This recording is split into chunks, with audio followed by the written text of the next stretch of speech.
Hello, hello mga mare. So, andito na naman tayo. Ganito na naman ako buong maghapon. Ewan ko ba, parang wala akong confident kung ano bang gagawin ko ngayong araw, kung ano bang uumpisan ko, kung saan ba ako mag-uumpisa. Minsan pag ganito, alam niyo mga mare, minsan napapaisip ako, gusto ko na lang magtrabaho o magnegosyo, kung ano bang negosyo. Kung negosyo naman, kung anong negosyo ba ang gagawin ko. Kasi parang yung araw ko ba, andito lang ako sa loob ng bahay, although kaya namang ibigay ng asawa ko yung ano. Kaso gusto ko talagang kumita ng sarili kong pera.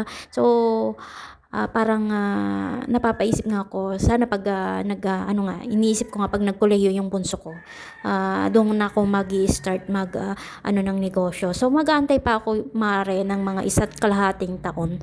Ayun nga lang ang inaano ko mga mare. Gusto ko lang talaga na tapos lang muna ng senior high school yung anak ko to. So, yung apat ko kasing mga anak mga mare, nasa Manila naman na sila lahat. So, yung bunso kasi nandito sa probinsya. So, nandito kami sa probinsya. Ito lang ginagawa ko maghapon. Ayan, nanonood ako ng Rafi Tulfo. Kung hindi ako nanonood, alam nyo ba mga mare, habang nanonood ako minsan, nakahawak pa ako sa aking cellphone habang nanonood ako doon sa TV, nanonood din ako sa cellphone. Alam niyo minsan mga mare, dalawang cellphone pa yung hawak ko. Nanonood ako doon sa isang cellphone, nagge-games ako doon sa isang cellphone. Yan po ang ginagawa ko kada buong maghapon. Ayan, pagkatapos ko maglinis sa loob ng bahay, maghugas, ayan na lang, routine ko araw-araw. So, yung luto ko naman mga mare, magluluto ako ng alas 10 ng umaga pag walang pasok yung anak ko. Tapos, yung ulam namin ng tanghali hanggang gabi na yun minsan. So, minsan naman, kasi sanay kami ng bagong luto mga mare, kaya sinasakto ko lang yung pagluto. Kasi gusto ko nga lagi bago yung kanin na kinakain namin. Alam nyo bang mga mare, hindi kami mahilig sa bahaw. Hindi, lalo na ako, hindi ako mahilig sa bahaw. Pag may natitirang kanin sa gabi, nilalagay ko po yan sa ref mga mare para pag sa umaga, maganda siyang iluto. Sobrang napakaganda niyang iluto. Nilalagay ko po talaga at saka hindi na rin mapanis. Masyado ako sensitive pagdating sa kanin mga mare. Ayoko siyang may naaamoy na konting lang. Kaya nilalagay ko po siya sa ref para siguradong hindi siya panis pag umaga. So, fina-fried ko yan sa umaga. Ayan po ang ginagawa ko sa kanin. Alam nyo ba yung 10 kilos kasi sa aming tatlo, kaya dalawa lang kami ng anak ko, naabot na po yan ng isa't kalahating buwan. Yung 10 kilos.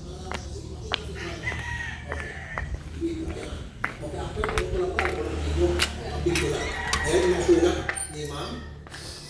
Okay. Ni Ma'am Regine. Okay. At napicturan yung taxi. At sa kwento ni Ma'am Regine, Ma'am, ikwento niyo ulit pangyari. Ayun po yung, sumakit po ako dun sa may matutong. May pasahero pa po siya nun eh. Tinara po ng mga kaibigan ko. Bago ako makasakay, pinicture na po. A few moments later. So, ayan, dito ako naghatid ako ng aking anak.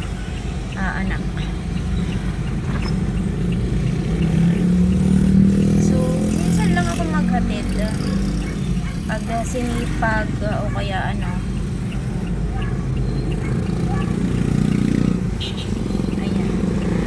Ano bang So, after neto, diretso uwi na rin. So, ganun din, araw-araw, ganun ang ang routine ko. So, iikot ako doon sa kabila. Mahirap lang kasi dito ang layo ng mga U-turn. So, mahirap mag-U-turn dito sa may maraming sasakyan. Although maaga pa naman. Ayan mga mare. Uwi mo na. Ang hirap kasi na wala yung ko. So, ang hirap mag-vlog na nasa sasakyan na. Lalo na't wala kang yung sa sasakyan. Hindi pa kasi ako nakabili. Bibili pa lang. Masakit pala siya mga gat. Akala ko hindi sila masyadong ang tinutukoy ko po yung yung maliit na gagamba, yung gagamba ng bahay. So, nagagat pala yun mga. And hindi sila nangangagat o Naka-steady lang siya sa ko. Tapos may siya. Sakit pala. So, ayun lang mga mare. Maglilinis muna ako. Hindi ko na yung paglilinis ko kasi wala akong cellphone holder, wala akong medyo maano yung face ko ngayon. Tingnan niyo mga mare. Ewan ko ba kung bakit ganito. Tapos yung ibang ano nga na ano ko, nakikita ko, ganito din siya. Kaya pala yung iba, hindi nila inano, yung ibang bahay, kahit malaking bahay na, karamihan naman dito may ano siya. Yung ibang bahay nga lang, hindi siya inano. Ang tawag na ito? Kinulayan. Pero tignan nyo naman mga mare. Balak ko nga siyang ipaano ulit eh. Kasi yung dun sa labas naman, hindi naman siya ganun. Dito lang talaga, sa loob. Pero sa labas naman, wala akong nakikitang ganito. Sa loob lang. Sabi nga ng kapatid ko, baka daw hindi masyadong, minadali siguro yung bago pininturahan. Hindi pa muna daw ininit. Yung hindi pa muna daw masyadong bago pininturahan. Ewan ko kung talagang Yun lang ang niya sa akin. Pero nakikita ko naman karamihan naman sa mga ganun. Ayun lang siguro. Or dahil sa ng lupa. Ayun lang mga mare.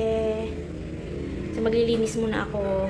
Ayan, medyo may makalat. Nag-augas na ako dun kanina sa lababo. Yung na lang, paglinis ko sa higa.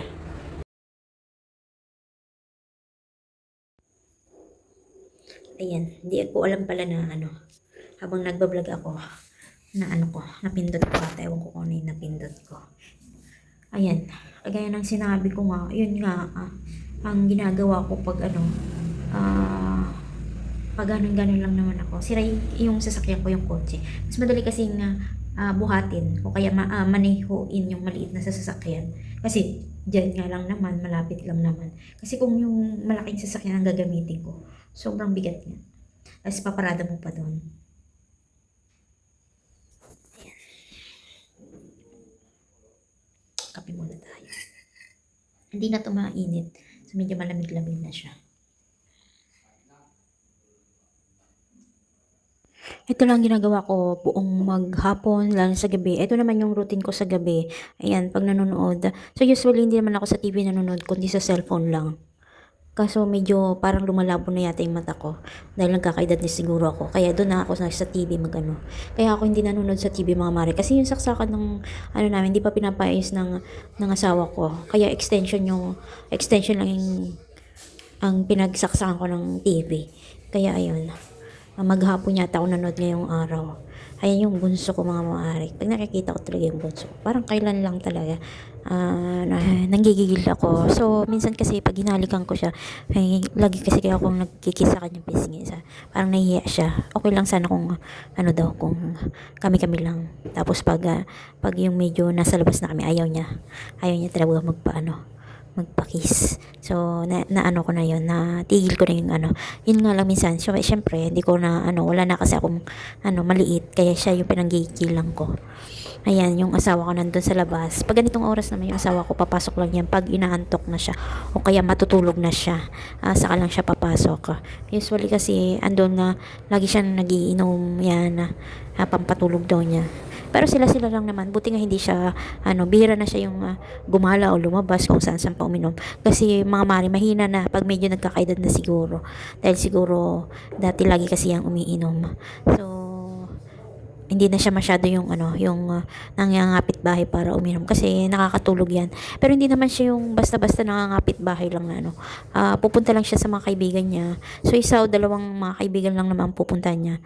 Kaya pinapayagan ko yan siya. Hindi ko yan siya tinatawagan. O anong oras yan uwi? Pag lang talaga, pag medyo siguro pag buwan ng dalaw ko siguro. May time talaga na Pero ngayon para pag nagkaedad na pala parang wala na. Hindi ko na inaano kasi ayaw ko nga na mag-away pa kami sa konting bagay. Alam naman niyang umuwi. So, ayan naman ginagawa ko sa gabi. Konting hugas-hugas lang, nood ng TV, tamang kape-kape lang. Ayan, yan lang Pag andyan si inay naman, minsan kasi naabot na ako ng alas 9 ng gabi doon sa kanila. So, yung maliit na sasakyan ng gamit ko. Kaya, may libangan ako makipag-chismisan. Kami lang naman nag-chismisan. Lang naman. Pampalipas oras lang naman. Ayun lang ginagawa ko maghapon. So, ayan, linis sa umaga.